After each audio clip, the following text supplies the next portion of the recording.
Parents, if your kids play sports, you may want to hold on to your seats. Of the 7 million student athletes playing high school sports, 2 million suffer injuries each year. In a special report in conjunction with the Scripps Howard News Service, Brian Garner looks at who's watching our children when they do get hurt.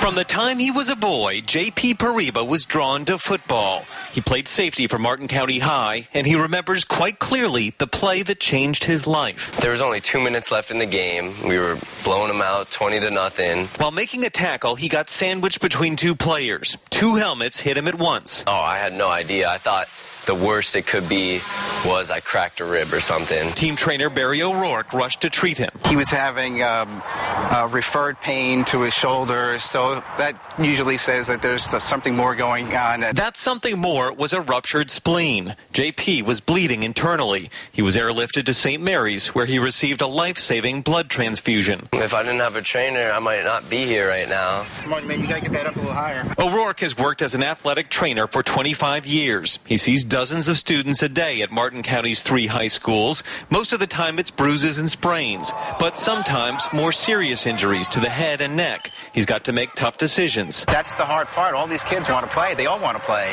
but sometimes you have to hold them back until you're sure what kind of injury they have. Coaches say that's where having a licensed athletic trainer pays off. The kids are under his care, so if something were to happen, you know, they're well taken care of. I mean, it's huge. An investigation by the Scripps Howard News Service found barely a third of high schools have full-time athletic trainers. And with school districts forced to trim their budgets, more and more are choosing to do without them. Palm Beach, Martin, Indian River, and Okeechobee counties all have licensed athletic trainers. But when their contract with a local hospital more than doubled, St. Lucie County chose to do away with its trainers, relying instead on unlicensed first aid coordinators and paramedics at games.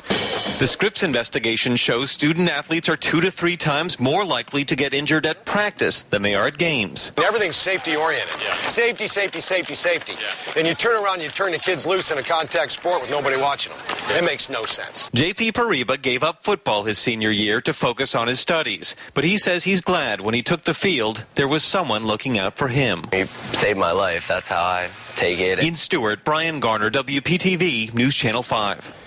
JP was so inspired by his trainer, he plans to study sports medicine in college. To see more of the Scripps investigation, including lists of the top student-athlete injuries and the cost of athletic trainers in schools, check out the story on WPTV.com and in Monday's edition of Scripps Treasure Coast newspapers. JP's a lucky